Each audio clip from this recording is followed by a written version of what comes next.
There is no shame, and there shouldn't be any shame in showing emotions. See, today's generations are so greatly impacted by a lot of things. Bad parenting, bad schooling system. They're already born and, well, they come into a world that's already unfitted for them.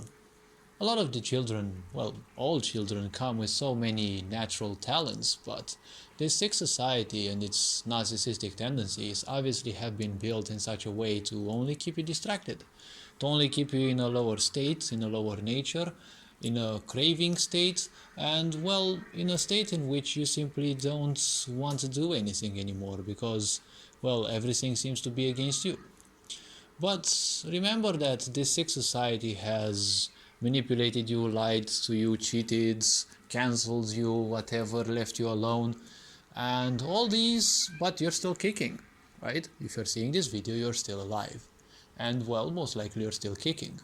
Most likely your situation isn't like, well, as good as the other people's, right? Because, well, other people have their own life and, well, they might obviously have their own, well, definitely life will be in a certain way for them, but you're still here.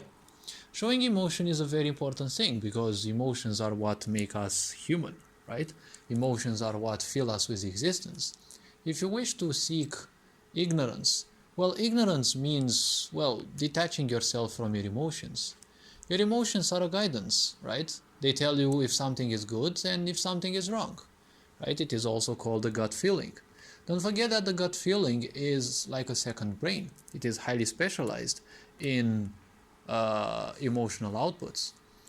Remember that I said in previous videos that everything that you do, your thoughts, your physical actions, well, everything, because thoughts are also physical actions, and, well, emotions as well, all of these actually emit a kind of shockwave, let's call it so, and each action that you take, well, leaves certain impulses. Your own vibration leaves impulses. Even if people are ignorant, or, well, especially if they are highly capable of perceiving those, yes, people will either not perceive those if they are ignorant, well, at least consciously, or they will perceive those more or less consciously, depending on how sensitive they are, but the gut feeling will always detect those. You will always feel certain feelings in your belly because, as I said, it is a highly sensitive second brain.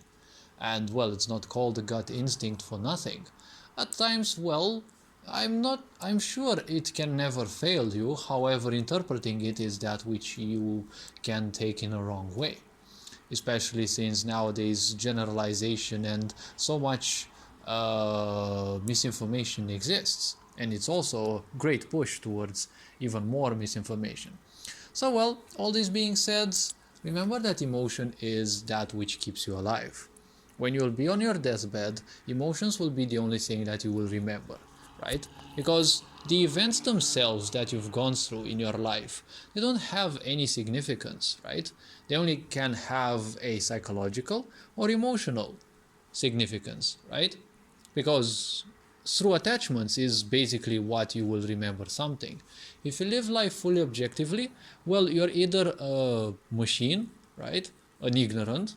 It's basically the same thing, because an ignorant is detached from their emotions, so therefore whatever happens to them, whatever they do, they just instantly forget, because, they only have small attachments. Or, well, you live fully consciously and or very consciously, and you will remember certain things, but most likely you will remember certain things because of emotional output, right? Psychological is more or less mind-based, and the mind is very volatile, right? You can now be happy, you can then no longer be happy, something bugs you off, then you're gonna be happy, you're depressed, you're happy again. So many flows, right, of states in a single day. But when it comes to emotions, if something settles in, well, it's no longer gonna be that much, right? Because, well, obviously, emotions take their time. And, well, they are kind of like sediments. They will take a long time till they move away.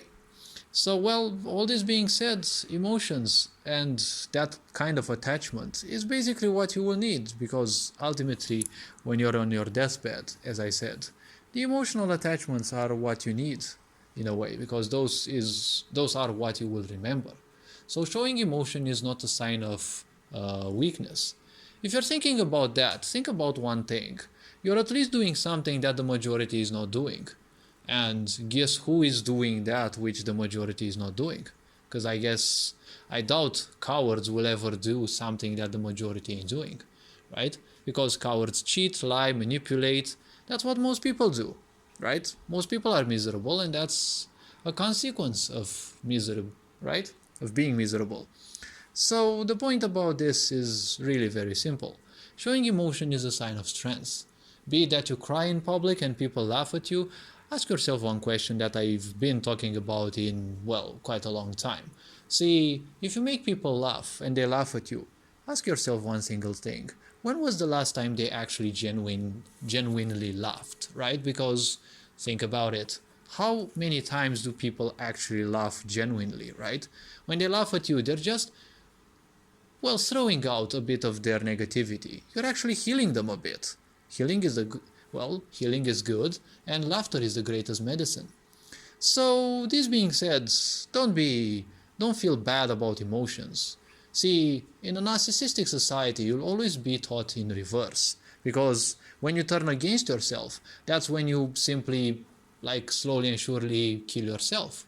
Because think about one thing. When you take into account live, right?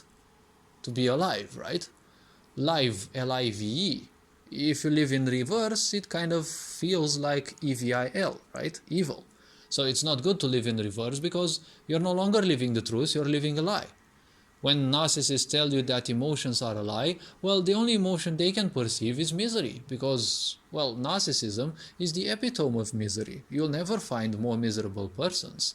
And you can imagine how much abuse they have gone through. So the point is, well, all I can say is life happens to everyone. And, well, it just happens. It's not happening specifically to you. But whatever happens, you will have psychological and emotional attachments. Just let them flow through you, because when you create powerful attachments, those become sediments and it's going to be hard to remove them. But when you simply let emotions flow, you will feel like floating, right? For example, how love is. But most people unfortunately don't know what, well, loving someone actually is anymore. They just think it's all about emojis and the such. Well, the new generations have a lot to catch up with, because being raised in technology means being raised an ignorant, right? A machine. All this being said, take care. Hopefully this video is introspective enough. You are appreciated, and, well, looking to see you in the next video. Ferinjan Board signing out.